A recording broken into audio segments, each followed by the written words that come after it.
Hello and welcome to the Local Leaders Podcast. I'm your host, Jeff Johnson. The Local Leaders Podcast provides a platform for successful business owners to share their stories, their experiences, their advice, and their ideas in order to help our listeners achieve more success in their business and in their lives.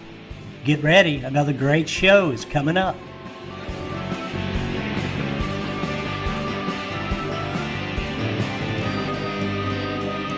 Good afternoon, everyone, and welcome to another episode of the Local Leaders Podcast. I am your host, Jeff Z. Johnson, and happy to be here today and to bring you Tony DiDonato.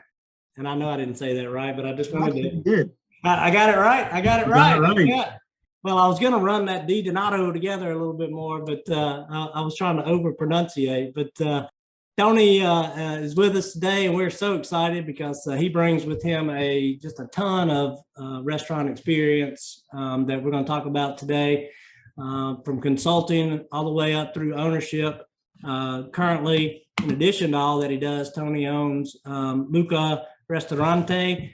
And Tony, welcome to the show. I'm going to quit babbling and say hello. Thank you. Glad to be here. Hey, we are, as I said, I'm really excited to have you on today and looking forward to sharing you with our listeners and hoping to get some of that expertise that you've been through and all your experience out to our people. So if you wouldn't mind, can you just kind of give our listeners a little feel for your background and what you've done and all the way up from, in the past, all the way up to Luca? Okay. I've been in the restaurant industry all my life. Growing up, family members had restaurants, so I kind of cut my teeth in this. It's something that I've always enjoyed. I've always been in. And as I got further into adulthood, what I realized is everybody can own a restaurant and most people can be somewhat successful, but most restaurant owners don't have that solid financial accounting background. So that's where I started consulting. Everybody goes out to eat and drink, and you can almost fall into a successful restaurant. But what's the difference between a successful restaurant and a very successful restaurant that's going to set you up, for generational wealth or for generations to come? And that's where, the numbers come in, looking at the inventory, looking at, manuals, how you run your restaurant. I've always said this industry is the death of 1,000 paper cuts. We may look at one little area that we bleed revenue and say, oh, that's okay. Overall, we're still profitable. But if we get enough of those paper cuts, eventually we're out of blood. And that's where the restaurant consulting background came into play.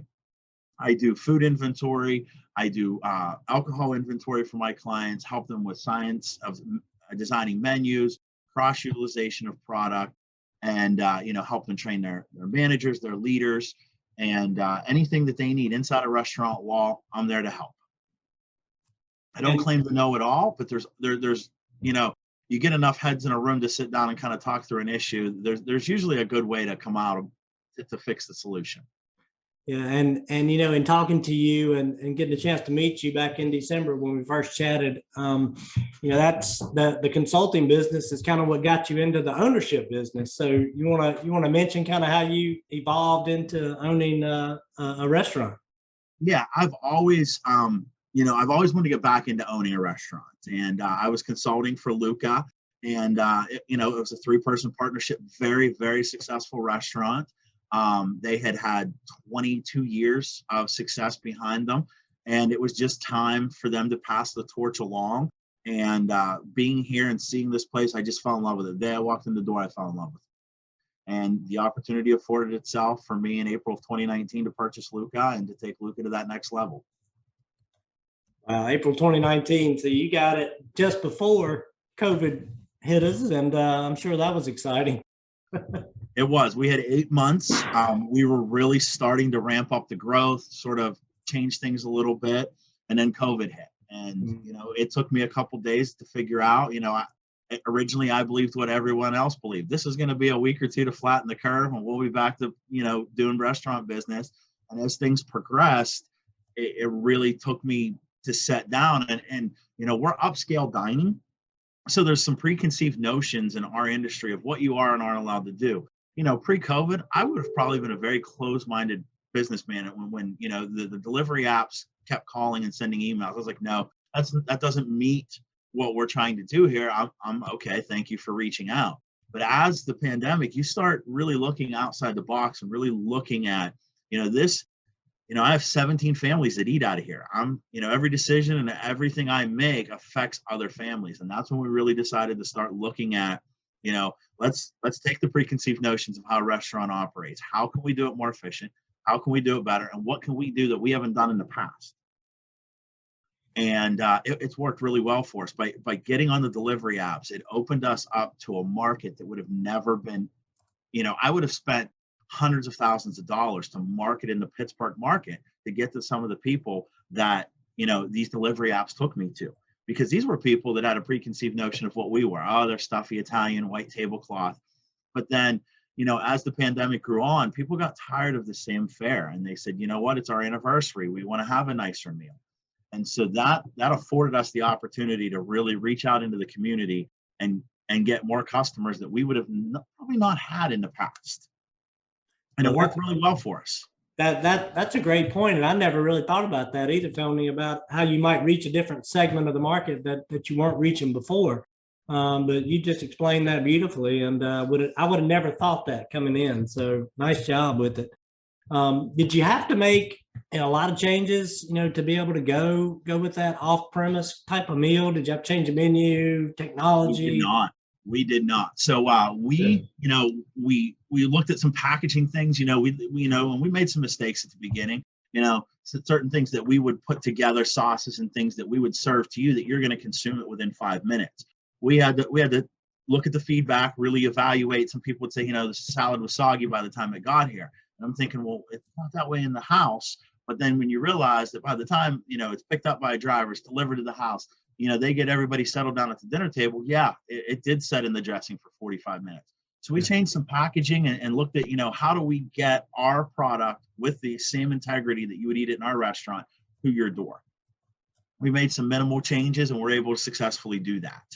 And it was I don't want to say brilliant, but it was a great marketing because, it's tough as a business owner to decide where to put your marketing dollars. Do you put a billboard? Do you put your name on the back of a bus? Really, if you print advertising, really you're just throwing money at the wall and you're seeing what return that has or what sticks to the wall. But that became a predictable model because, the delivery apps have taken some heat through this of, the percentage that they take from restaurants. But what they're doing is essentially they're a marketing arm for you. And it's a guaranteed return on investment. You're not paying $1 unless they're bringing you revenue that you can generate. So what that does is that allows you to look at your menu and it allows you to say, okay, this is what our profit margin is going to be. This is how much of this menu item is going to advertising. And is that something that fits our business model? And it was something that when you looked at it, the percentage that they take to have guaranteed business in your door, it was a predictable model and we were able to be very successful with it. Yeah, well, that's a great way of looking at it. And you're right, the delivery services have taken a lot of heat. And I like the way that you're kind of look at them as a marketing arm and an extension of your marketing department, for lack of a better word. And there's cost to marketing. So rather than throwing at a billboards, you throw it at an opportunity to bring in new diners who you wouldn't have reached in previously without them. So good point. Thank you for sharing that. Hey, what is so give us a little more flavor on Luca. I want to make sure we get a good little promotion out there for the restaurant itself. Tell us a little about it, the cuisine, the atmosphere, all that kind of good stuff. Luca is an Italian restaurant. We make all pasta in-house daily. We have arcobaleno pasta extruder, 2 simple ingredients, water and semolina. It doesn't get any more clean than that. Everything's scratch. We get produce fresh daily, every other day. We don't like to buy anything pre-bought, pre-done, lots of preservatives. We like to take the control of everything in our house. Everything is pan made when you order it. So if you order a chicken Alfredo, that piece of chicken sauteed in the pan, the Alfredo sauce is built on top of it. It's going in the oven to finish off. Fresh pasta is dropped in the water. That is built for you. We're not scooping, out of a big vat of Alfredo sauce that we've made previously. Everything is scratch made in a pan for you. Yeah, that sounds awesome. It makes me hungry just thinking about it. Love pasta. It's one of my favorite dishes. And, for everybody out there has had the chance and opportunity to dine with you guys. That's great for them, but for those who haven't, make sure that you check them out and go join them for dinner. And for those that are listening and not viewing, you're not able to see the website, so I'm just going to read it out one time, but it's www.lucaristorante.com. Go check them out online as well and learn, what you can about them. And be sure to call them up, make a reservation and get out there and enjoy a meal with these guys, with Tony and his team. So you've had the restaurant now since 2018. You got through the changes, that kind of the COVID has brought about. And what's next at Luca? Are you looking to expand that concept? Or are you just gonna hang with that and maybe look at some other concepts down the road? We are. I have some select markets that I've been looking for to take the Luca concept to. In the short term, another opportunities come about, and we're going to jump on that. We're going to have a second location, a little different than Luca. We're finalizing some details on that, but hopefully within 10 weeks, we'll have another location open, and we're going to have some fun with that. And then as we catch our breath and get that stable and working, we're looking to put Luca into a couple other markets. That's awesome. And will you maintain ownership, or are you looking at franchising, that brand? I will maintain ownership. Okay. Gotcha. Yeah. At this point, we've proven the concept. We were one of the very fortunate restaurants that were able to almost double our sales during COVID. I had 8 months sample size pre-COVID of, what the restaurant was doing. It was on a solid growth track. It sort of stumbled a little bit as COVID hit because the whole world was figuring things out. We weren't sure how long, what it looked like. We took 8 weeks. We remodeled Luca. And then, part of our success during COVID was the ability, I called it the light switch. And I think every city handled it the same way. It was, cases are ramping up. They turn the light switch off. Restaurants have to close down. We were able then to, rely on that, to go take out delivery app business.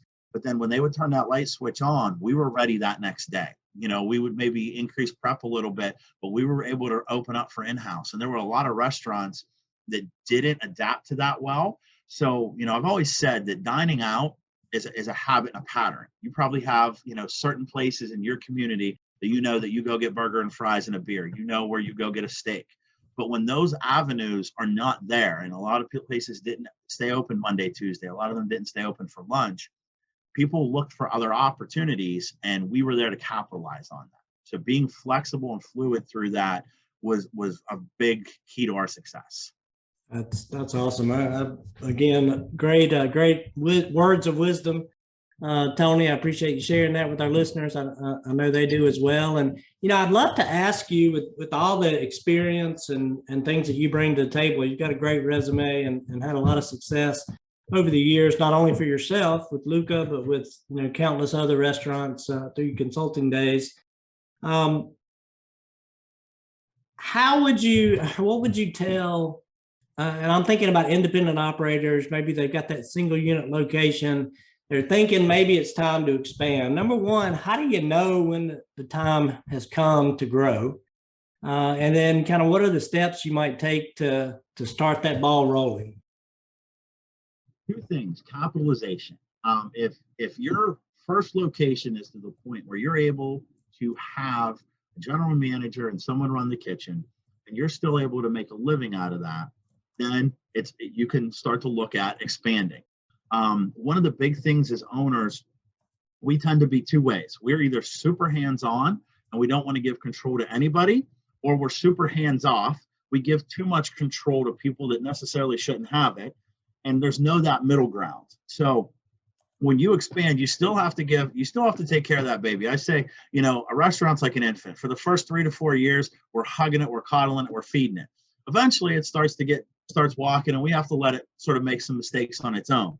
Mm-hmm. But, we have to be able to still be hands-on, still continue our brand in the first location before we can ever start a second location. And if you don't have the capitalization, because if that new concept's slow to come out of the gate, You still have to make a living, and you still need that first restaurant to be able to sort of help seed that and support that second location. And if you're financially able to do that, that's the first step. Second step is location. I truly believe location, location, location with restaurants. You can have the greatest concept, but if you don't know the market demographic and what this market embraces Luca and loves Luca, but if I'm not careful where I move that second Luca location to, the second Luca will be a failure. And so from a research standpoint, how do you go about figuring that out? When you're looking at all these different, hey, I want to go to, you're in Pittsburgh, but now maybe you want to go to North Carolina. How the heck do you figure out where to go? I will tell you that most postal services will give you the information that you need. The Postal Service has a very good database of median income, transit, like how many people are moving into the area, did the area grow, did the area decrease, because they do a direct mailer program. So you can go to the post office and get master lists of 6, 7, 8 block radiuses. What are the median income? What is the age range? Things like that, because from being successful in one location, what demographic really embraces your concept, and you want to move that to a second location that has that same demographic or a demographic that's capable of. Or with being a scratch kitchen and things like that, our price tag's a little higher.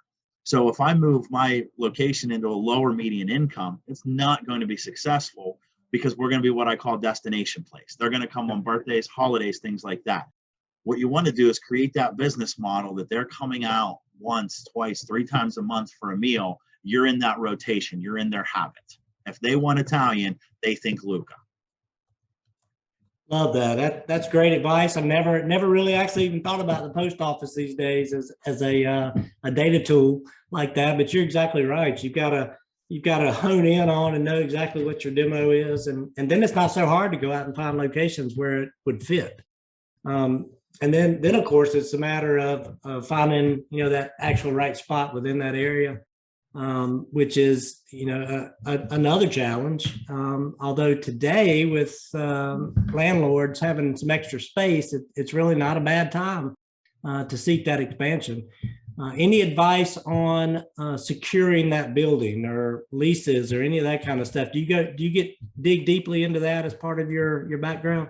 I do. I believe there's a successful model for restaurants. We need to run a 30% labor cost, a 30% food and beverage cost, a 10% lease or rent or cost of building to what your sales are. So if you're going to open a new location, you do your demographics, you figure that out, you figure out, within the first 6 months, this is kind of the restaurant revenue we're going to have. Yeah. You should peak about 2 years. You should kind of level out and know what kind that is. So you want to start looking at a place that'll allow you a little bit of growth, but you don't get so large of stars in your eyes that you're paying rent that you can't afford for 6 to 7 years. So you want to stay in that 10% model. So if you manage 30% food, 30% labor, 10% lease or cost of building, then there's that 20% maintenance. Maintenance is, various things, paper supplies, ice cleaning, things like that. There's a myriad in that. If you follow that model as an owner, you should have a 10% net profit to your bottom line.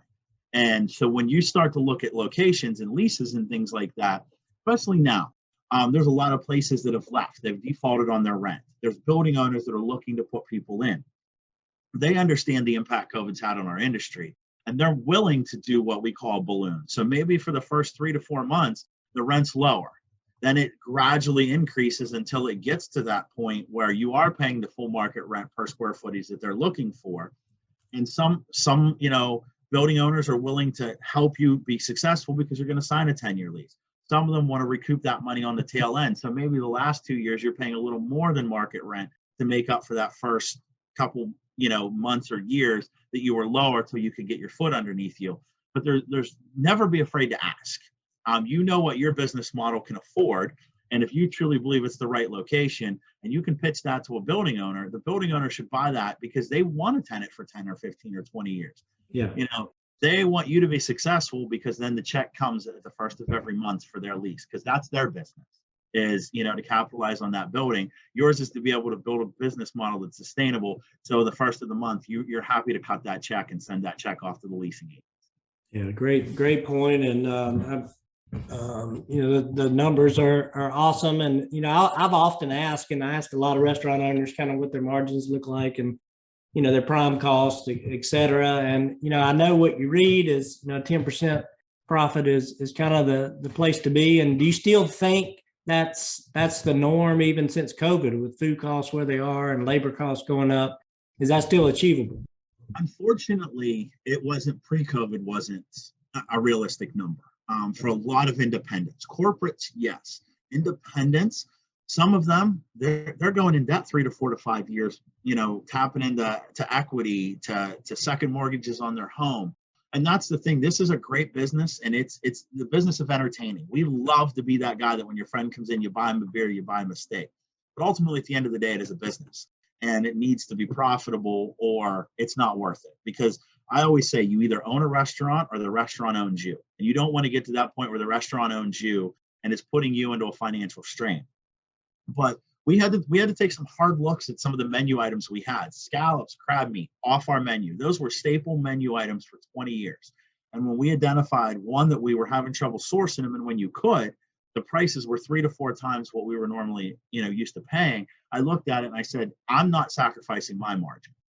So can I put a product out that my guest is going to accept and at that price point? And there were a lot of menu items that we said, no, we don't feel as a company that we feel comfortable charging our customers what needs to be charged based on what we're paying. So we took them off the menu. We just, we'll revisit them as the market stabilizes, if it ever does. But, you have to make some hard decisions. And that's why I always say, look out of the box. It was a tough decision for knowing that there was a capasante dish, scallop dish on our menu for 22 years, and COVID took it off. Yeah. But I couldn't make any money off of it. And, to have it for sake of saying, for history's sake, it wasn't a smart business decision. We've looked at items that are more easily sourceable. We're incorporating a lot more things into our menu that we wouldn't have before, more simpler dishes and things like that, because what is available right now. Yeah, great point. And I want to ask you this. I've never asked this question before, but I think you're probably the right person to ask it to. And let's say I'm thinking of getting into the restaurant business. Do I want to be in the quick serve, more online, off-premise type business, or do I want to be in the on-premise full service business? What would you recommend? If you want to do both, you want to have both, because if you put a complete business model, like a lot of us did pre-COVID, Luca, we didn't deliver, we did very minimal takeout. We were in-house. We do a lot of private events. We're in the middle of universities. We're in the middle of the largest wedding venues in Pittsburgh. So we do 300 rehearsal dinners. And if I would have stayed with my core principles that we don't do delivery, we don't do takeout, we would not be here today. So the biggest thing is you need to be flexible, and you need to look at every source of revenue that you can possibly have for a backup plan. Because if COVID, we don't know what a year or two brings. There could be another strain of COVID that the government shuts us down again for 6 months. If you're one-sided on that and you're not able to, open that up, you might be 6 weeks behind me, because we're at the point where we're set up with all the delivery apps. We have all the QR codes. If that comes, we just switch our focus on our business model. We don't have diners sitting in our restaurant. Now we need to put all of our energy and attention over here. Yeah. But if you don't have sort of both, you're going to be in trouble. So the QSR only concept, may not be the best as well, because then you don't have the opportunity, to bring people in and have full service dine in. So, but as you guys did, you can make the transition as a full service restaurant by modifying your menu and looking at packaging and kind of figuring out what the right items are. You can go in that direction really easily and have, what do you think, a 50-50 revenue split on and off premise? Is that the goal? Or? Yeah, I mean, you build a team, you build a restaurant concept. And, I'm not, there were times this summer where, and that's where the brick and mortar is what we call it, where people are in dining. We saw record numbers over the summer because people were quarantined for a very long time. Yeah, everybody wanted to get out.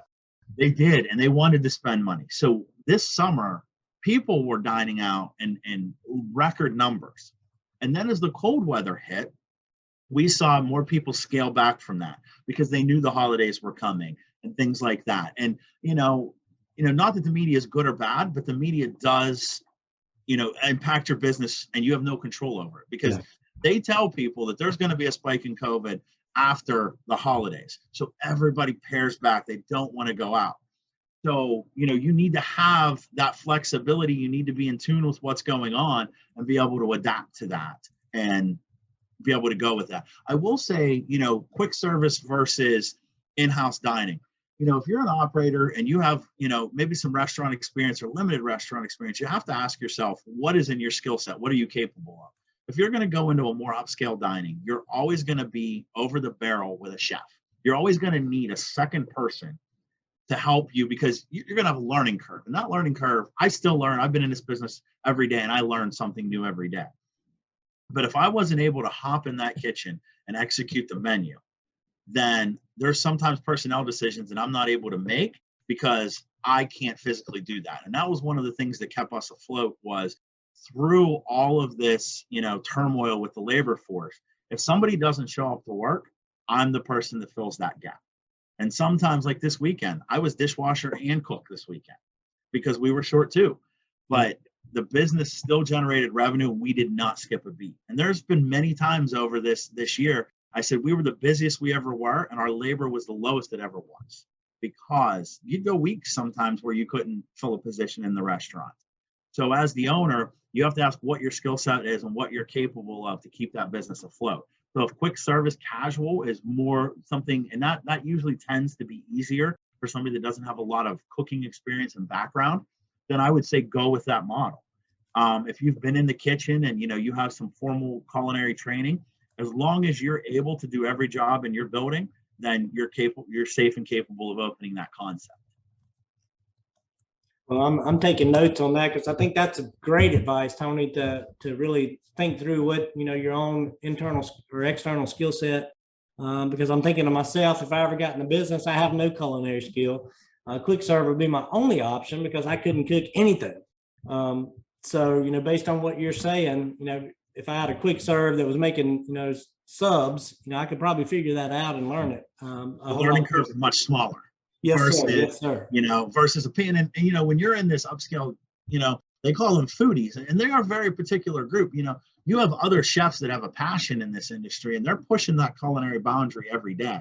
And you sort of got to keep up with that. But, I never want to say you don't, it's one of those business models. You never want to rely on someone else to be able to run your business because then if they have a bad attitude or poor work performance, you're in a point where you almost have to keep letting them be poor in your business because you can't step in and do that job.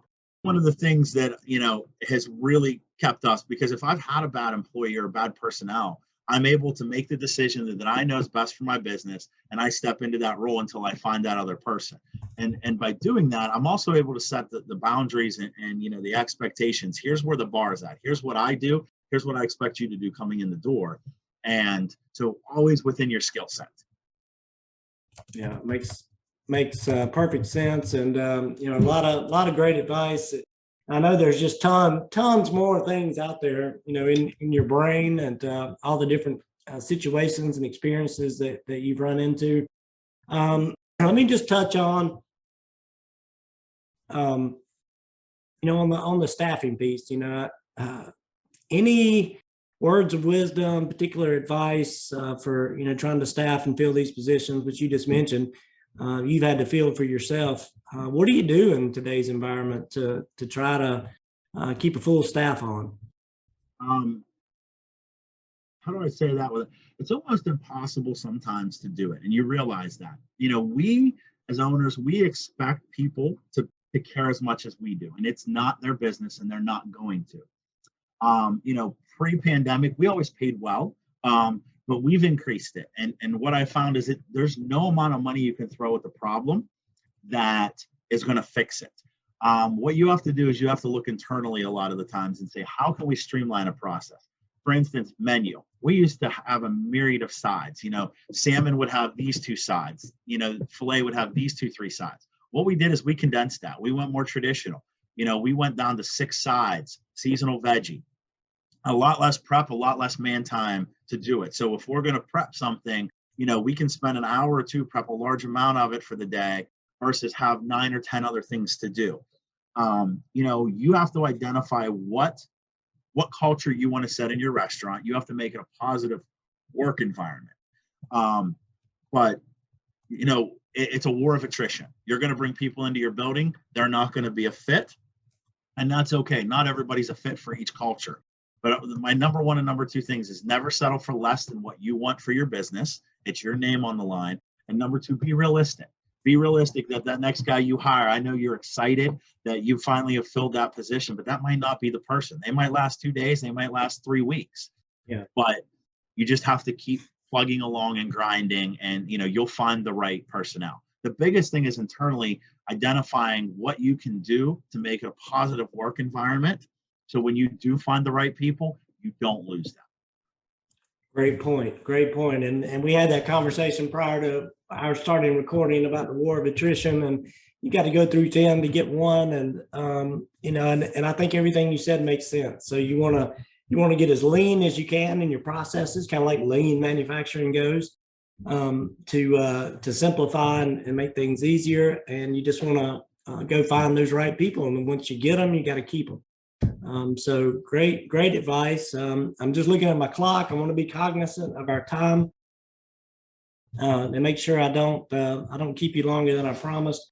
But I would love to ask you, because we do have a lot of listeners who are, we talked earlier, we kind of touched on it when we talked about independent owners who are looking to expand their business.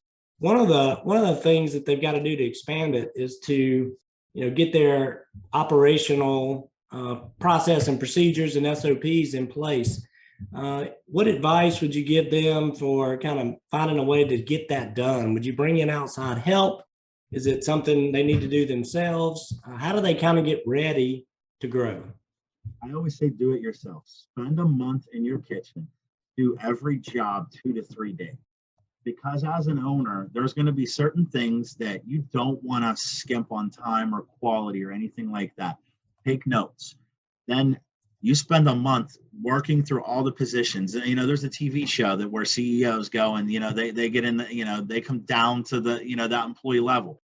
Yeah. Do that, make notes, figure out why, ask questions, ask your team, why do we do it this way? Don't say, I want to do it this way. Why do we do it this way? They may have, experiences or pains that will tell you, hey, 9 times out of 10 it'll work this way, but that one time it's catastrophic. So we sort of have a mechanism in place. At the end of it, sit down with your trusted team and say, these are the notes that I come up with. This is the way I think that, we can be most efficient, most streamlined. Do you agree with these? And if that point you have, you've spent the time in there, you know, for your own eyes what you saw, you've conversed with your trusted leaders, and you bring the best of both. And at that point, you have one location that's already running. If you replicate that, or cookie cutter, as I call it, into another location, it should very well work. Yeah. Good. Actually, that was very simplistic, Tony. It makes sense. And I know exactly what show we're talking about when it comes to that. And I think that is a really, really great advice. And find the time for those owners to get in there and figure it out. Then sit with your team and I'm just recapping, but work through the details. Sorry to interrupt you, Jeff. So our water bill was $2,200 a month. And I said, man, do we go through the water? So we lost a dishwasher. I washed dishes for almost 2 weeks straight. Next water bill came. Water bill was cut in half. And I said, this is odd. So I developed a policy and procedure. Like, this is how I want it done. That water bill has never been above $1,100 since I put those policies. And would I have known to fix that if I wouldn't have done 2 weeks in the dish room? Absolutely not. I would have accepted that bill as that's just the cost of doing business. But what I found out, there was a lot of double washing going on. There was a lot of, wasteful, they're turning the faucet on to rinse things versus the traditional 3-bowl wash. And we were able to cut that bill in half. That's efficient. Not only did it affect my bottom line, it's now more efficient. Now And we used to carry 2 dishwashers on a Friday and Saturday night. Now we're able to have 1 because that one person is more efficient, less steps. We did the same thing on our line. We do what we call a 3-point pivot in a dance. I don't want them to go far. I want everything at their reach. That makes them able to, if they do an extra 5 diners a night, that's increased revenue just by being more lean and efficient. Wow. That is a great example of, I mean, you saved $1,000 a month, plus you're able to cut a dishwasher out of the shift. I mean, there's a ton of savings there that we're talking about, and operational efficiencies. And if you do that with each and all of your positions, then you've got a SOP, right? Absolutely. Yeah, and to me, I think that's one of the biggest hurdles, for these independent owners with that single unit who are thinking, I want to grow, but haven't put in that work yet to be able to have those systems and processes in place. So I encourage any of our listeners out there, take Tony's advice, do what he said. You don't have to bring a consultant in to help you write the operations manual. Go figure it out, sit with your team and get her done in 30 days. We might have to make a special segment on that one right there and sell that for a small fee, Tony. Great advice. Simple, it is. Yeah, I mean, it surprised me that that answer was just right there in front of us, and probably so many other things, just kind of getting in and getting your hands dirty to figure it out, because like you said, you want to cookie cutter your business and you want to get it down to where everything are systems and procedures and replicatable, in other markets, and you've already shared about how to go to those other markets and find ones where to work. Where your concept will work. So a ton of great advice, and I can't thank you enough for all that you shared. So I'll just stop there and say thank you, Tony. Thank you for having me. Hey, again, it's Luca Ristorante in Pittsburg, Pennsylvania. I'm on with Tony DiDonato. Tony's the owner, tons of restaurant consulting experience, and now restaurant owner. Hey, I didn't ask you what, on film here or whatever, what was next. I know we talked about Luca. Are there other concepts, other things that you got going on that you want to share with us? The new one is not quite, ink isn't dry yet, so I don't want to quite reveal that. It will definitely be a different concept. Okay. We're going to go into more of a fun concept, but that should be coming to Pittsburgh in the next 10 to 12 weeks as soon as the ink's dry.